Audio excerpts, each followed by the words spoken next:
Na semana que passou, as duas pesquisas, Ibope e Datafolha, animaram a disputa entre Eumano Freitas e Roberto Cláudio e, mais do que isso, demonstraram que nós caminhamos para reeditarmos 1988 pelo acirramento na disputa voto a voto. No Datafolha, se examinarmos os números, encontramos 53% de votos válidos para Eumano Freitas e 47% de votos válidos para Roberto Cláudio. Quando vamos examinar apenas a intenção de votos, o resultado é 42 para Eumano Freitas e 37 para Roberto Cláudio, o que configura o famoso empate técnico. Quando olhamos o Ibope, nós encontramos resultados parecidos também, tecnicamente empatados, só que com outras diferenças. Roberto Cláudio, quando você examina apenas os votos válidos, você encontra 52% para Roberto Cláudio e 48% para Eumano Freitas. Quando você vai olhar as intenções de votos, você encontra 41% para Roberto Cláudio e 39% para Eumano Freitas. Se lembrarmos um pouquinho, durante todo o primeiro turno, o Ibope sempre colocou Roberto Cláudio liderando as pesquisas, enquanto o Datafolha sempre colocou o Eumano Freitas liderando também esses números das pesquisas. Quando se abriu as urnas, o Eumano Freitas foi o primeiro colocado. E agora, o que é que preocupa nestas eleições para que se possa efetivamente configurar a tendência de vitória nesse instante? Se você pegar os números do Ibope, me chamam a atenção 14% daqueles que se declararam que vão anular o voto, somado a 6% de indecisos. Ora, somados esses dois, nós temos aí um percentual de 20 pontos percentuais, que ultrapassa, inclusive, a média histórica de abstenção, que sempre tem sido entre 14% e 18%. É para discutirmos as perspectivas do segundo turno, a partir dos números Ibope e Datafolha, que estamos iniciando mais uma edição do programa Visão Política pela FGF-TV, Canal Universitário 14 da NET e Rede Pública de Televisão Cearense. E para discutirmos todos esses ângulos da disputa, nós temos as participações dos nossos debatedores. O professor Rui Martinho Rodrigues, historiador, doutor em História Política. O professor doutor Clésio Arruda, que é cientista político e também integra a nossa equipe e nos ajuda semanalmente a refletirmos aqui sobre os assuntos.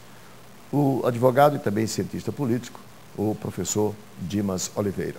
Eu sou Arnaldo Santos, peço a você, assinante, apenas um minuto para um rápido intervalo e já voltamos com mais uma edição do programa Visão Política.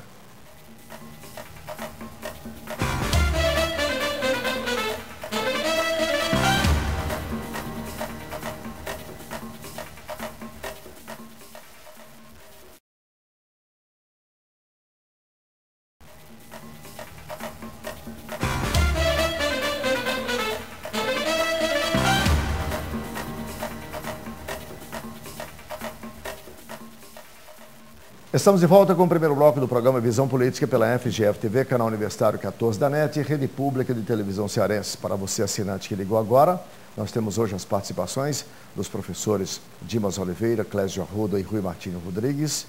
E eu quero começar, obviamente, colocando para análise de vocês nesse primeiro bloco, os números, a partir, digamos, os números macros, né, das duas pesquisas, que mostram um empate técnico no Datafolha, com uma diferença de 5 pontos percentuais em favor do candidato Eumano Freitas, e no Ibope, um empate técnico com uma diferença de 2 pontos percentuais em favor do Roberto Cláudio.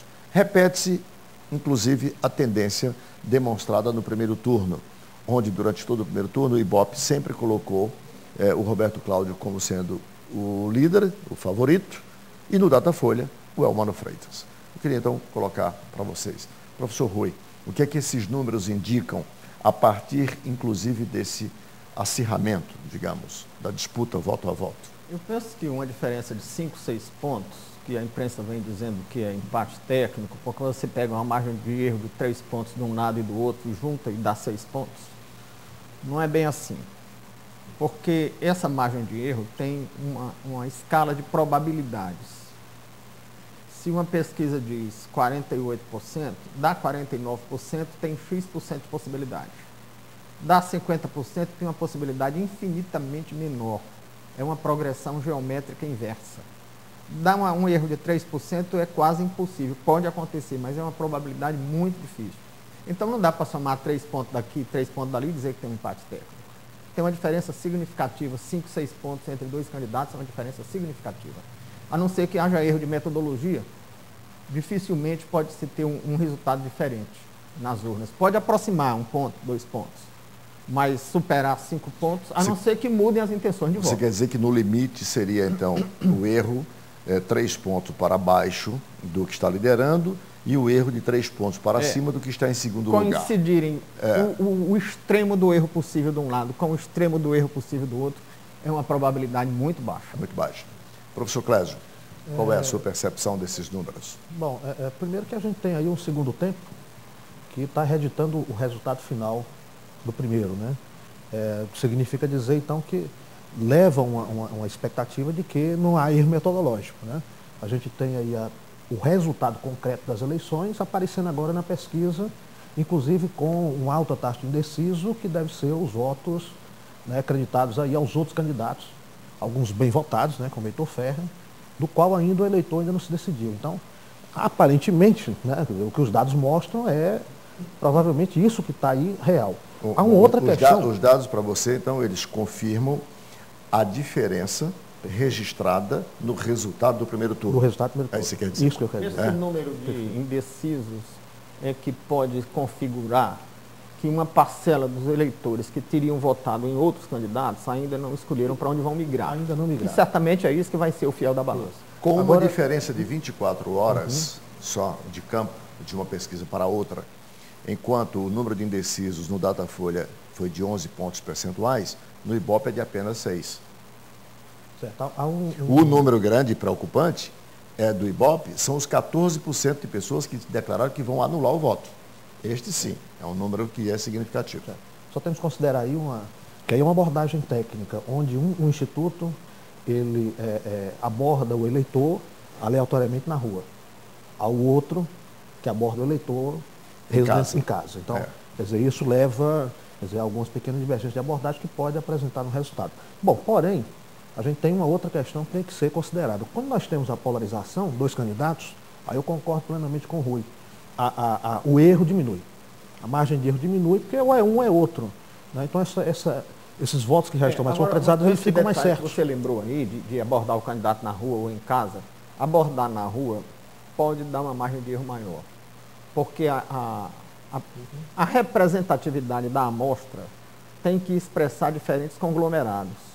E na rua os conglomerados não estão separados. Digamos, entrevistar por idade, por gênero, por renda. Na rua você não sabe quem tem renda. Muito embora a pergunta ela vá eliminando, né? Porque mas quando o entrevistador ele aborda as primeiras perguntas. Se tiver esse cuidado. A grande questão é muito mais a rapidez da abordagem, a pressa, quer dizer, diferente. Já que vocês trouxeram esse assunto, vamos explicar aqui um pouco para o assinante, porque é uma coisa que intriga o assinante, professor Dimas, a metodologia das pesquisas. Então vamos aqui. O Datafolha pesquisa da seguinte forma: ele pega seus pesquisadores, espalha geograficamente na cidade, em esquinas, em locais de grande fluxo de transeuntes. E aquele pesquisador, a pessoa vai passando, ele pede licença, tal, chama a pessoa e pergunta se a pessoa pode responder a pergunta. Se a pessoa aceitar, bem, senão ele pega o próximo. Mesmo aí, ele faz toda a estratificação, professor Rui. É estratificado por sexo, idade, tudo, raça, enfim, salário, grau de escolaridade e tal. O Ibope, que é o que pesquisa em casa, ele pega o mapa da cidade, sorteia as regiões, sorteia os bairros, sorteia as ruas e sorteia os números das casas, pares e ímpares, que serão visitados pelos pesquisadores. Talvez seja mais representativo. Esse é o critério que os dois utilizam, assim, rapidamente, a grosso modo. E mesmo assim, para evitar os chamados desvios padrão, eles têm o que eles chamam os filtros, né? Quando você percebe 3, 4 questionários seguidamente coincidindo, né, com um candidato no mesmo perfil, eles excluem ali e repetem isso em outros para que não haja esse desvio. Só tem aí, eu queria só salientar o seguinte, quando você entrevista alguém, aborda na rua, há a pressa do indivíduo que está numa vida social e que ele tende a responder com maior rapidez. Em casa é outra história. Há uma outra questão também, é que na rua você encontra um indivíduo com vida social, portanto aquele que está trabalhando, se deslocando. Em casa você vai pegar inclusive aqueles que estão mais afastados, né? Até desemprego, está acompanhando pouco essa vida social. Então isso aí influi no resultado. Tá? Dimas, qual é a sua interpretação para os resultados desses números apresentados na semana que passou pelos 2 institutos? Bom, concordo plenamente com os 2 professores, gostei muito concordo plenamente com o que o Rui colocou sobre essa questão de esse jogo de para cima ou para baixo. Acho, na realidade, que existe uma tendência. Para mim, nada é fixo. Eu acho que na vida nada é fixo e nem esses números são fixos. Em relação a quem diz que ia votar o nulo, pode ser que amanhã se convença a não votar. Pode ser que, momento, pode ser, claro, pode ser que entenda a importância do voto útil. Outro que estava com o candidato pode acabar se convencendo e migrar para outro candidato.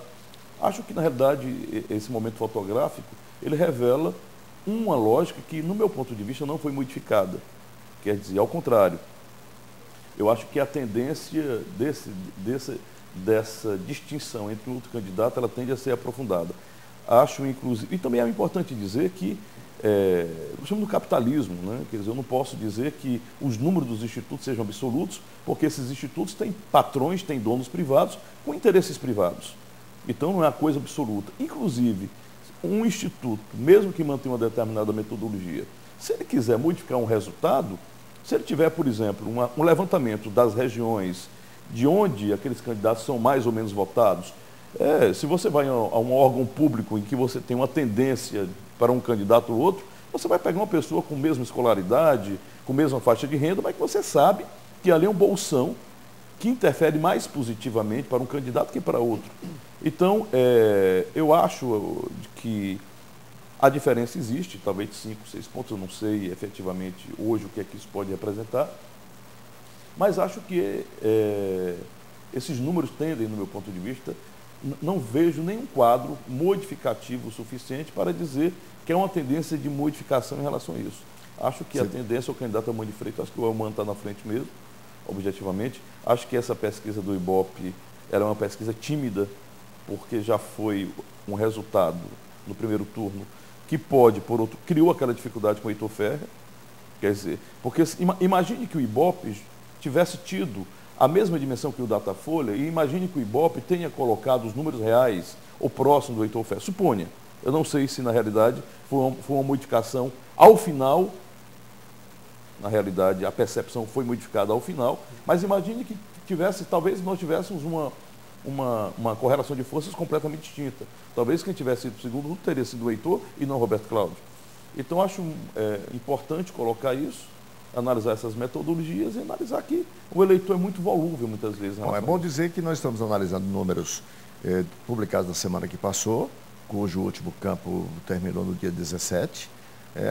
E hoje o resultado já é completamente diferente. Isso. Se você fosse a campo hoje fazer uma outra pesquisa, você teria resultados completamente diferentes a partir dos últimos dias de programa eleitorais, de debates. Verdade. Se bem que os debates em termos de massa... O debate não poderia. Pouca gente.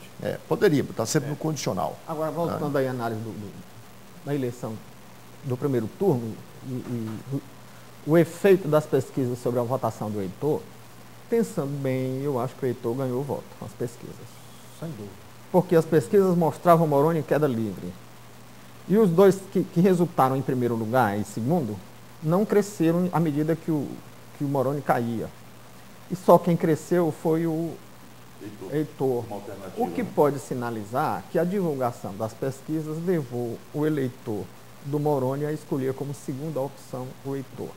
E ele saiu ganhando com a divulgação desses dados. Se bem que eu particularmente, pois não... Levantaria até outra hipótese, mais do que o do Moroni, eleitores do Elmano e do Roberto Cláudio já com uma quase certeza de que chegariam ao segundo turno, fizeram aquele voto útil, meio de contestação com relação à questão da ética na política, de melhorar a representação, que é muito o que o Heitor representava. Tudo que nós estamos falando aqui é de Sem possibilidades. discordar totalmente dos votos do Moroni, mas eu acho que uma parte toda. E como toda possibilidade, com uma ampla margem de erro, de equívoco. Né? Eu, sinceramente, não vejo, não encontro explicação para afirmar que os institutos erraram em relação ao Heitor Ferrer. Não encontro argumento, pela uma simples razão. Se vai para a urna para votar com um percentual ainda de indecisos e com um percentual ainda de pessoas declarando que vão anular o voto. E chegam na hora e mudam de opinião. E o pesquisador não está dentro da cabine com ele para aferir isso. Portanto, tanto é que eu me surpreendi com a ideia do próprio Heitor de querer anular a eleição sobre esse argumento. Isso é um argumento tão pífio, ao meu ver, que não tem. Olha, e tem mais um detalhe. Não há. Viu, Arnaldo? Não há. Então, para mim, as pesquisas acertaram todas. Acertaram. A surpresa que veio com relação ao Heitor é a surpresa acreditada tão somente ao imponderável que as pesquisas também mostram, não tem como alcançar. Arnaldo, até por favor. o seguinte, poderia ter ocorrido com o Roseno. Poderia ter ido Qualquer com o Roseno. E tem um detalhe.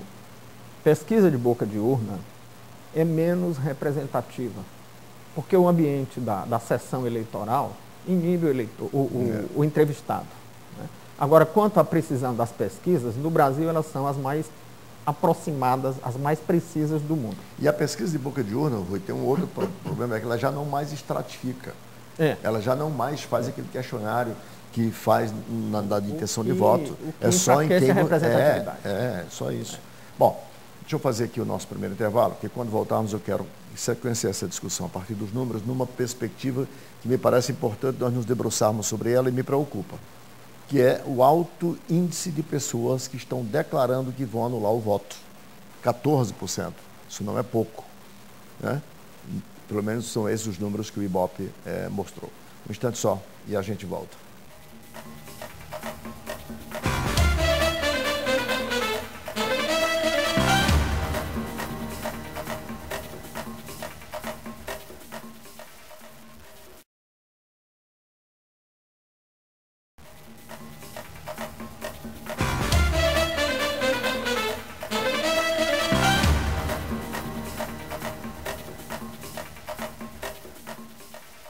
De volta com o segundo bloco do programa Visão Política pela FGF-TV, canal Universitário 14 da NET e Rede Pública de Televisão Cearense. Se você ligou agora, nós estamos nas companhias dos professores Clésio Arruda, Dimas Oliveira e Rui Martinho Rodrigues e estamos analisando os números das duas pesquisas Datafolha e Ibope divulgados na semana que passou, que demonstram ali o acirramento do ponto de vista da disputa pelo voto dos dois candidatos, Roberto Cláudio pelo PSB, com apoio do governador Cid Gomes, e Eumano Freitas pelo PT, com apoio da prefeita Luiziane Lins. Tecnicamente empatados, quer dizer, os dois. Mas me chama a atenção os números dos indecisos e nulos. No Datafolha, esses números chegam a 11 pontos percentuais. No Ibope, eles são maiores, esses números são maiores, e chegam a 14 pontos percentuais, os que disseram que vão anular ou simplesmente votar em branco. Lembremos-nos que no primeiro turno apurado, quando se foi verificar os brancos e nulos, somaram 7,6%. Então aqui no Ibope está dando o dobro dessa vez. O que demonstra que pelo menos metade desses vão se decidir por algum candidato. Por isso, não se pode considerar essa tendência de liderança. Porque se você tem 14 e no primeiro turno apenas 7,6 foram os votos brancos e nulos, você admite aí que tem pelo menos 7 pontos percentuais que vão ainda decidir o seu voto. Né? Então esse é um número bastante significativo. Isso dos brancos e nulos. Quando você olha o percentual de indecisos... Né? Quem se diz indeciso pode estar apenas se omitindo de declarar a decisão que já tomou. Ou pode também estar apenas indeciso mesmo, esperando ver alguma coisa que o motive, né, a votar. Queria colocar isso, começando por você, Dimas. O que é que indica esse percentual tão alto de pessoas que declaram que vão anular simplesmente ou votar em branco o seu voto. É o quê? Descrença na política, não aceitação do que está sendo posto pelos dois candidatos, descrença diretamente nas propostas dos dois, né? Eu acho que é essencialmente isso. Se você tem, por um lado, um candidato do governo que, por uma quantidade determinada de eleitores, que é refratário a ele, por significar a presença do poder de um lado, e de outro, um grupo que também não quer humano, porque representa também a continuidade daquilo que eles não querem, à medida que eles fazem uma opção por outras alternativas, como Renato Rosendo, como Heitor Ferro e outras alternativas... Vamos falar só no segundo turno agora, que esses já não tem mais. Eles não há, nesse momento, essa alternativa para eles. Eles estão declarando que vão votar branco ou nulo, não, mas só tem dois. Eu sei. Votos que você está discutindo, né? É isso que eu estou dizendo. O que eu estou dizendo fundamentalmente é que nós temos, numa campanha política, nenhuma força social que diga que os problemas estruturais da política são relacionados ao status quo concreto, ao sistema que está aí de maneira concreta. O que você tem são discursos moralistas. Discursos moralistas que não encontram guarida nos discursos majoritários, por exemplo. Heitor Ferro reduz os problemas estruturais do capitalismo ao fenômeno da corrupção. Renato Rosendo quer juntar Rui Barbosa e Marechal Deodoro com Karl Marx. Socialismo e república. Então esses eleitores tornam-se céticos, porque eles não encontram alternativas. Agora, é um ceticismo muito frágil. Mas nesse momento essas opções não existem mais para ele fazer essa análise, Dimas. É isso que eu quero dizer para você. E o quê? Neste momento, não existem essas opções para que os eleitores façam essa análise e justificar esse percentual dos que estão dizendo, porque eles estão trabalhando com apenas duas opções. Então eu quero saber, na concepção, o que é que essas duas opções estão motivando esse número tão alto de ainda a inexistência de uma clara alternativa. Você tem um grupo de eleitores, por exemplo, que identificam no Roberto Cláudio a insegurança no plano ético, que são aqueles eleitores críticos do governo que ele representa, mas que acham que ele é um gestor que poderia ser melhor do que está aí. E outro grupo que diz o seguinte: do ponto de vista ético, talvez humano encarne algo melhor, mas eu não sei se do ponto de vista gerencial ele poderá ser melhor do que a atual gestão. Então, na realidade, você tem aí um grupo de eleitores que não encontram a unidade em nenhuma dessas duas alternativas. Se num determinado momento Eumano de Freitas aparecer para essas pessoas como alguém que, apesar das dúvidas gerenciais, esse eleitor observar que ele tem possibilidade, apesar delas, aceitar uma aposta, eles podem migrar para ele. É como se dissesse, entre um elemento ético que eu não consigo enxergar naquele que representa o governo estadual, através das críticas que, por exemplo, o Heitor fez, há mais dúvida de que essa ética possa ser modificada, apesar de aparentemente, gerencialmente, ele ser melhor, do que no plano administrativo, o Eumano de Freitas não ser um bom candidato. Então, muitos podem dizer o seguinte: é preferível apostar em Eumano de Freitas. Acho que ele agora está se apresentando como um candidato viável, um candidato que no primeiro turno eu não vi. Até porque no primeiro turno parecia mais um secretário fazendo a defesa da gestão do que um candidato. Então, o que eu acho que esses eleitores que estão aí meio perdidos, dependendo do segundo turno e dos debates, ele vai tomar posição. Clésio, eu queria introduzir aqui para você e para o Rui um elemento da literatura para ver se explica um pouco melhor, que são as companhias dos dois candidatos. Eu estou aqui com o professor Rui, que é um historiador. Oliveira Viana nos falava, professor, do curriolismo, né? Que na interpretação, isso é literário, na interpretação do Oliveira Viana, esse curriolismo é até mais prejudicial do que o coronelismo, porque ele escreve exatamente nessa época em que a política era dominada pelo coronelismo. Vamos recorrer um pouco aqui à literatura para poder a gente talvez compreender melhor. Essa rejeição, porque 14% dos que se declaram ainda que vão votar em branco ou nulo, não estaria aí diretamente ligado a essas companhias que a gente pode aqui chamar politicamente de curriola, de um lado a curriola da prefeita Luiziane Lins, com a sua DS, né, que é um grupinho fechado, é um microgrupo dentro do grupo do PT, dos vários que existem. Do outro lado, a curriola, chamando assim como está sendo denominado, conceituado, dos Ferreira Gomes, né, do lado do governo. Eu quero trazer aqui essa figura literária para poder a gente embasar um pouco melhor na história. Qual é a sua observação? Estaria aí? Encontraria? Eu noto que parece haver um certo cansaço no Brasil com essa polarização que está aí de tucanos e petistas. A gente viu que no primeiro turno surgiram candidatos praticamente do nada que ganharam uma expressão muito importante, que no final caíram por falta de recursos das campanhas. Né? Aconteceu em São Paulo com Russomano, aconteceu em Fortaleza com os candidatos que começaram bem posicionados. E isso eu acho que sinalizando um cansaço com essa polaridade. Né? O próprio crescimento do PSB no Brasil inteiro, que multiplicou enormemente a quantidade de prefeituras sob o controle do PSB, eu acho que indica esse cansaço com essa polaridade. Né? E aí, o Dimas falando aqui em ética, eu penso que você situou bem. O eleitor, ou uma parcela ponderável do eleitorado, começa a perceber, de um lado, o Ferreira Gomes como uma força tradicionalista demais, né? um tipo de poder tradicional. E, do outro lado, começa a compreender o PT como uma espécie de um híbrido que resultou do cruzamento de duas espécies muito diferentes. O PT hoje está sendo visto como um híbrido do Macunaíma com Stalin, que é mais ou menos a figura do Dirceu. E esse híbrido não satisfaz essa aspiração por ética que o Dimas mencionou aqui. Então, aquele vídeo que tem aí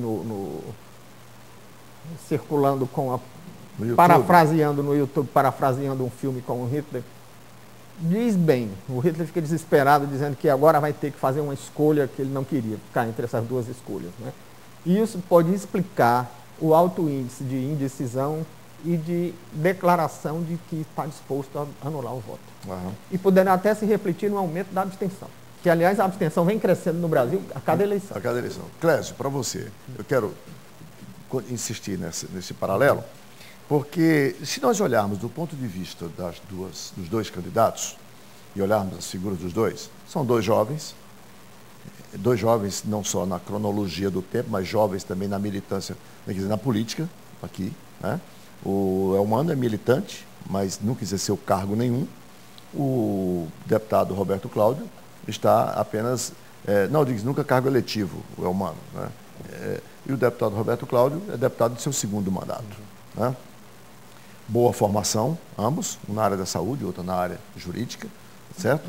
E pessoas que têm tido, nas funções que exerceram, uma conduta ética, né, e moral até agora, onde não identificamos nenhuma falha, nenhum desvio.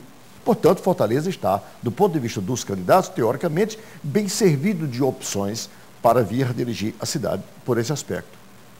Então, como justificar que pessoas com esse perfil têm esse alto índice de rejeição há poucos dias da eleição? A rejeição não pode ser aos candidatos. Não pode ser aos candidatos, por isso eu quero recorrer à figura literária conceituada por Oliveira Viana do corriolismo, o corriolismo que está por trás dos dois candidatos, com as suas diferentes semelhanças. Vou até fazer o trocadilho, com as suas diferentes semelhanças. Eu iria pelo seguinte, eu vou aprofundar um pouco o que o Dimas e entrar nessa linha do Dimas. De um lado é corriolismo, de outro lado é uma coisa mais orgânica, que lembra mais o PRI mexicano, que não é bem corriolismo, né? Que é uma estrutura híbrida mesmo de stalinismo com Macunaíma. Mas é incrível também que do outro lado há, né? Porque é estrutural. Né? Eu acho uma visão... É mais personalista do outro lado do que estrutural. Mas eu queria explorar aqui o seguinte, a gente tem, na verdade, os projetos que estão em jogo. Eu acho que o candidato ele sai. Né? Quer dizer, apesar de serem pessoas com boa formação, demonstraram isso, articuladas, né? Transmitem um mais, outro menos, uma relativa confiança. Não tem, não existe, né, essa suspeita que recai sobre eles e tal. Então, na verdade, a gente vai ter que remeter para o que eles representam. Né? Então, eu percebo no Elmano uma representação desse voto dele muito mais dos projetos federais. Né? Tanto que quando a gente olha o mapa do resultado da eleição, o que nós vamos ter é justamente nas áreas que recebem o impacto dos projetos, ele tem uma votação bem mais substancial. Quando a gente olha onde está, né, precisamente o Datafolha, aparece lá no extrato de renda mais elevado, ele tem uma vantagem altíssima. Quer dizer, então tem aí esse voto já consolidado, que aí é ideológico, né, o votos dos bem-nascidos, fazendo já a sua opção. Os votos daqueles que são beneficiários dos projetos governamentais federais que estão aí funcionando e apresentando resultado concreto em termos de renda, que também já estão consolidados. Então a gente recai naquilo que o Dino estava colocando. É o voto dessa classe média, que, como o Rui também salienta, que está com essa preocupação ética, né, que não quer, aí não identifica nem no projeto e nem no outro a possibilidade de uma reversão para uma política mais nesse sentido ético saudável. Né? Existe um aspecto importante. O voto nulo, como durante muito tempo no Brasil, em diversos momentos sociais, existe aquele voto que, ao ser anulado, expressa um nível de consciência política clara. Eu não sou obrigado, em não acreditando em duas opções, ser obrigado a votar em uma delas. É aquele voto consciente, que não significa o voto que renuncia à política.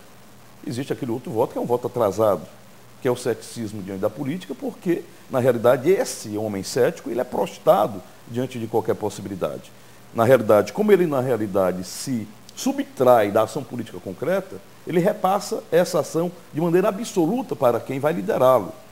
Ele se abstrai da política. Ele só vai votar e os seus problemas concretos se resumem. É o problema de condomínio, ao seu carro de luxo ou um carro qualquer que não pode ter algum buraco, ou o intercâmbio do filho na Europa. Mas a razão social da própria cidade em que ele convive, ele só quer ter contato com ela de eleição a eleição. O que acontece fundamentalmente, isso é muito bom, é que na medida que esses dois jovens não explicitam, pela sua própria experiência concreta, um personalismo objetivo, você confronta esses dois projetos, o que é muito salutar. Quer dizer, quando o humano aparece, no momento em que alguns criticam por não ter histórico, por não ter experiência, isso é importante, porque na realidade essa máquina não é neutra, como muitas vezes o pessoal fala. Porque o que se diz muitas vezes é que, como se a máquina fosse neutra, troca-se o homem e a natureza da máquina é modificada. Do outro lado, o Roberto também não expressa nem essa história, nem essa experiência. Até nisso ele se parece. É isso que eu estou concordando com você disse há pouco. Isso é positivo. Que quando o Roberto Cláudio aparece, na realidade nós citamos a política num plano importante. É como se disséssemos, o que existe é um projeto nosso, de um grupo político que aqui está, e que tem neste jovem a possibilidade de implementar em Fortaleza. E do outro lado, o que existe é um projeto de um jovem advogado e que vamos implementar. Tanto que o Elmano fala muito do PT, de maneira muito sutil. É o PT, é o projeto do PT. Quando ele se coloca, o que está sendo colocado é o projeto do PT. É um projeto histórico que o reducionismo de quem não entende política acha que o projeto do PT, e a gente vê em muitos articulistas isso, é para os pobres, são os bolsões. O PT, na realidade, o que o Lula fez, até pela relação que mal tem nisso ainda que claro, fosse. O que ele fez, na realidade, não foi só isso. Ele criou e consolidou direitos sociais importantíssimos, inclusive para a oligarquia financeira. Nunca se deu tanto dinheiro aos banqueiros, nunca se arranjou tanto dinheiro do BNDES para as grandes empreiteiras construir casas populares.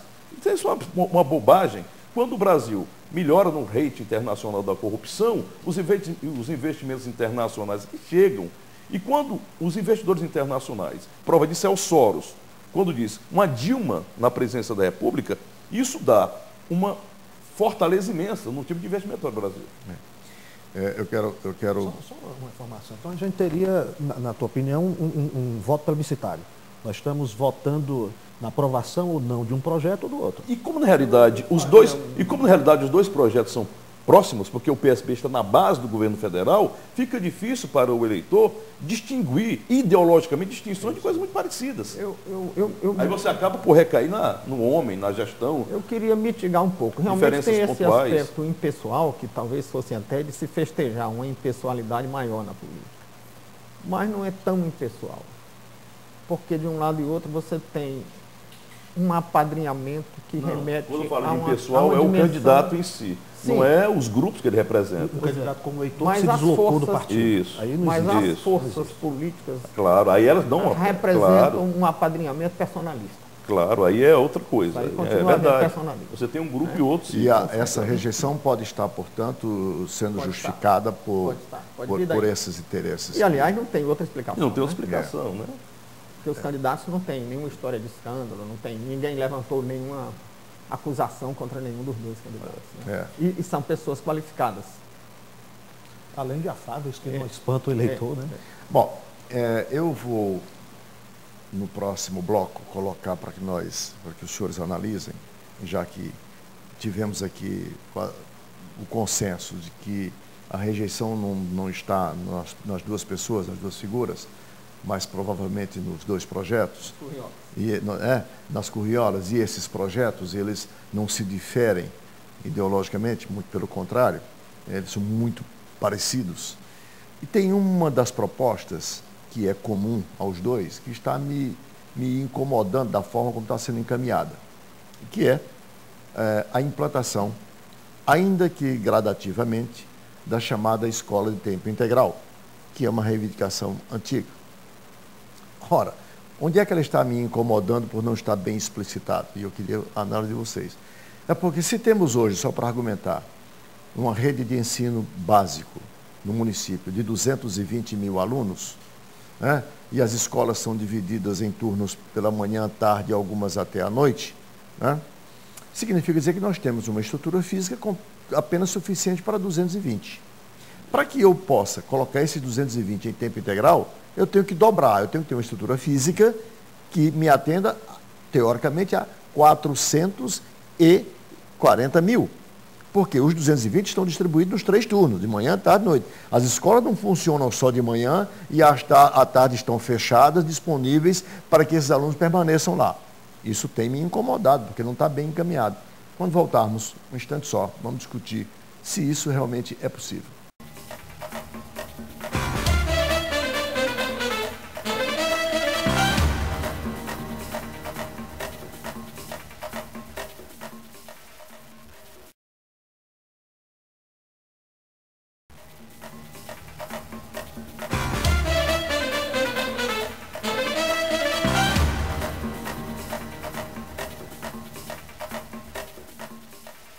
De volta com o terceiro e último bloco do programa Visão Política pela FGF-TV, canal Universitário 14 da NET e Rede Pública de Televisão Cearense.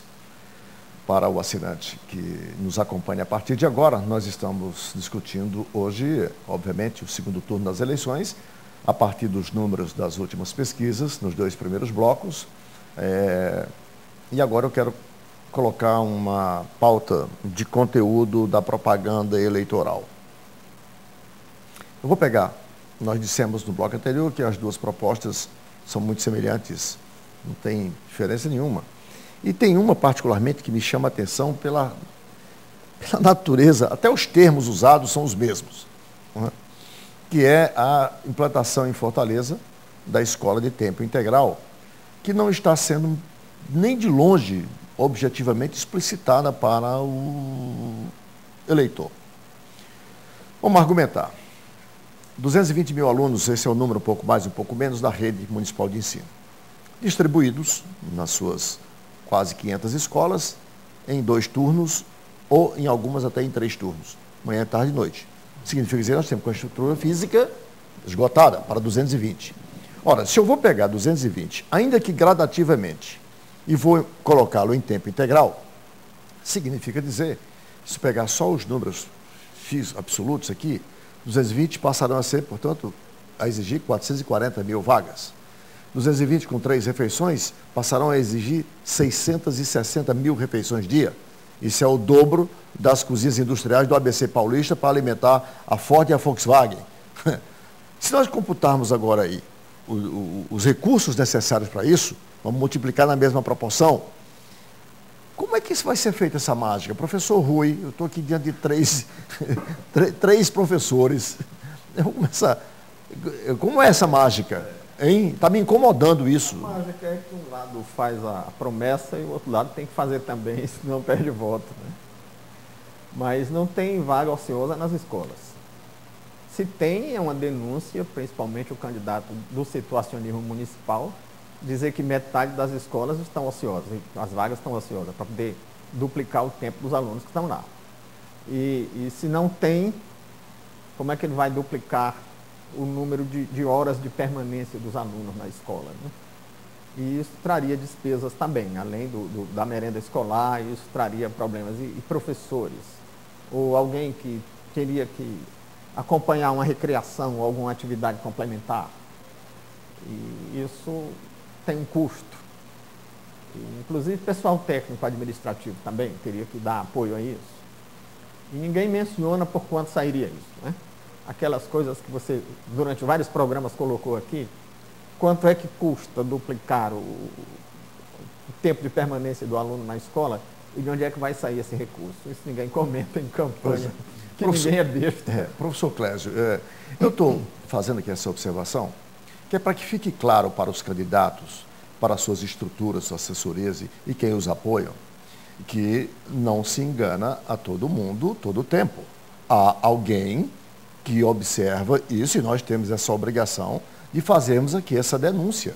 Eu estou aqui denunciando, alertando. Olha, isto... Agora, só um momento, agora você quase repetiu o Lincoln, né? Que disse, pode se enganar alguns todo o tempo, pode se enganar a todos algum tempo, mas não se pode enganar a todos todo o tempo. Exatamente. Então, é nosso papel aqui refletir.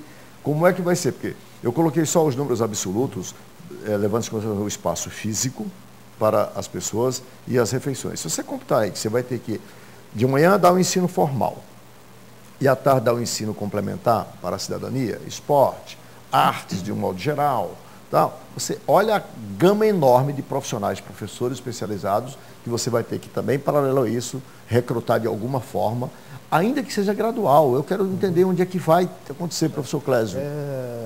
Há um horizonte.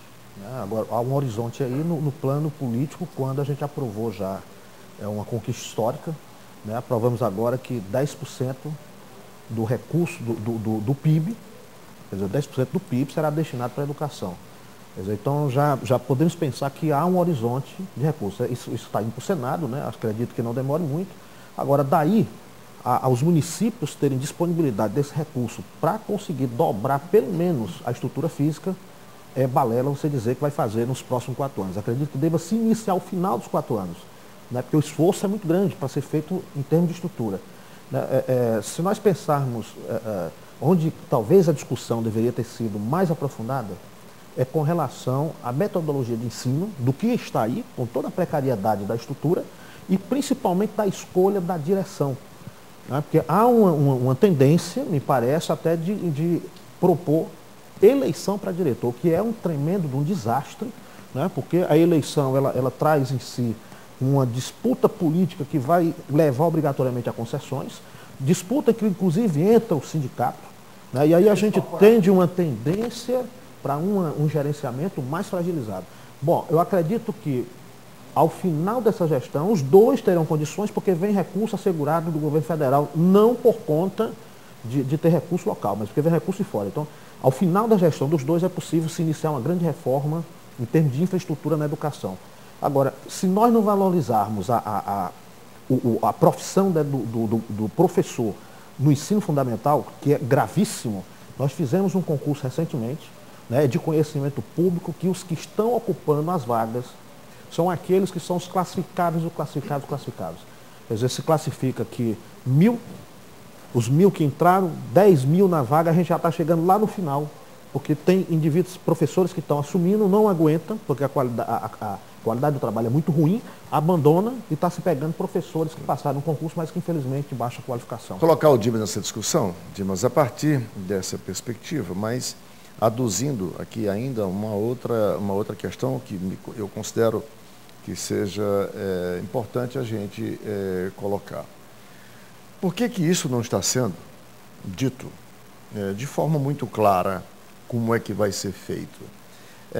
Eu estou chamando a atenção para esse fato, que é para mais tarde o eleitorado não se sentir enganado, frustrado por não ver realizado essa promessa. Isto não quer dizer que ela não deva ser perquerida, que a ideia não seja boa. A ideia é ótima. É bom que se discuta, que se pense isso, mas uma coisa é o que você promete, outra coisa é o que é viável se transformar numa política pública. E é essa viabilidade que eu não estou vendo ser explicitada nesse instante, né? Para poder você ver isso como uma coisa concreta, porque há uma distância enorme entre o ideal e o possível. Eu quero falar, dentro do possível, como chegar ao ideal. É isso. Eu acho que num dos debates entre os dois candidatos, isso foi tocado. Quando o Roberto Cláudio fala da importância das escolas integrais, e o Mano disse que, na realidade, essa questão tem que ser tratada de maneira tranquila, na medida em que tem escolas, como você mesmo disse, que teriam alunos que não teriam condições da própria escola ter com esses meus alunos, porque existiam outras turmas que iriam ingressar em outro horário, e então ele defendia que, pelo menos a colocação que eu vou fazer, é que parte desse ensino integral seria, na realidade, um monitoramento em outras atividades extracurriculares ou extraclasse, que eu acho que dentro de uma rede imensa como essa, se eu não me engano, é a segunda, eu acho, maior rede do país, das capitais, eu acho que só pede para São Paulo e Rio, tem uma quantidade muito grande de pessoas, ou é a terceira. O universo, a rede de ensino básico municipal de Fortaleza é maior do que a rede de Porto Alegre, Florianópolis e Curitiba juntas, somadas. É superior a essas três capitais. Então, acho que, na realidade, essa discussão tem que ser... Infelizmente, né, os debates políticos, as pessoas são obrigadas a darem respostas, e eu acho que, na realidade, isso tem que ser tratado com muito cuidado, da mesma forma quando se compara Fortaleza, cidade do município. Eu lembro que Capuí ganhou um prêmio da Unicef porque educou e organizou todo... as pessoas não tinham sala de aulas, e aí, se não me engano, botou embaixo um cajueiro. Mas é porque você tinha uma quantidade muito pequena de jovens, diferentemente de Fortaleza. Eu acho que essa questão, ela deve ser entendida de maneira inteligente, como uma forma de formar mais os jovens. Porque muitos identificam, inclusive, como uma forma de não ter o jovem dentro de casa, que é outro problema que também surge. É como se dissesse assim, diante da violência, diante da fragmentação da família, diante de uma série de problemas, o jovem deveria ficar praticamente internado. Não é nem o espírito de colocar o jovem dentro da escola para que ele pudesse se preparar mais, mas é o sentido de subtraí-lo das ruas ou subtraí-lo das drogas ou de qualquer outra coisa, que eu acho também um viés complicado. Mesmo achando que é importante nesse sentido, você empobrece e reduz a discussão. Mas eu acho que, na realidade, o que deveria existir dos dois candidatos, de fato, é uma explicitação clara de como é que isso vai ser feito. De onde é que esses recursos poderão vir? Se você observar, quando se fala da saúde, muitas vezes se falam coisas mirabolantes que quem entende um pouco de orçamentos sabe que não tem dinheiro para isso, né? Então é uma boa dica a questão do PIB, do aumento de recursos. Acho que o Brasil melhorou muito em termos de recursos, mas infelizmente, você pega na Escola Técnica Federal grandes alunos que poderiam ser grandes professores, mas que não querem porque se paga mal ao professor. Então, o que acontece muitas vezes é que, diante da fragilidade do tratamento dado aos professores, você não tem uma geração de pessoas que tenham prazer em dar aula porque não compensa. Então o cara vai, às vezes, para a iniciativa privada, montar um pequeno negócio, porque ele vai ganhar mais do que sendo professor. Agora, o Dimas colocou uma coisa importante aí. Essa coisa de tempo integral, muitas vezes se fala como uma maneira de tirar o aluno das ruas e tal, como ele escreveu muito bem. Só que isso já não pode mais ser nem pensado assim. Porque o ambiente interno da escola já é um ambiente tão caracterizado como de risco quanto as ruas. Já está contaminado. Inclusive, essa evasão de professores, que tem relação com o que você destacou, a remuneração que não é atraente, mas também tem relação com esse ambiente inóspito. De insegurança. Inclusive, né? ex-aluna minha que fez concurso e deixou por isso. E disse que tomou um susto quando chegou na escola e soube que os professores, nos intervalos, tinham que se trancar numa sala para não presenciar o que acontecia na escola, porque se presenciasse e não interferisse, seriam acusados de omissão. E se interferissem, assumiriam um risco enorme de várias consequências. Então, eu acho que, se queremos tempo integral, corremos o risco de estar internando jovens e crianças em um ambiente de alto risco, que é hoje a escola.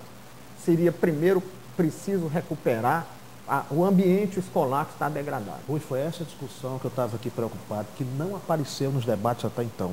Quer dizer, essa qualidade do ensino nessa perspectiva ampla. Do ambiente escolar, que começa, a gente pode dizer que isso começa com a gestão da escola, isso passa pelo Conselho Estadual de Educação, pelo Ministério Público e pela magistratura, que destruiu a autoridade dentro da escola. Um ex-aluno meu, que é diretor de uma escola ali perto do Instituto Médico Legal, disse que teve que dar a transferência de um aluno que era uma pessoa desagregadora demais dentro da escola, e depois a mãe desse rapaz conseguiu um parecer favorável de algum desses conselhos por aí, e o Ministério Público pediu e a magistratura deu a reintegração.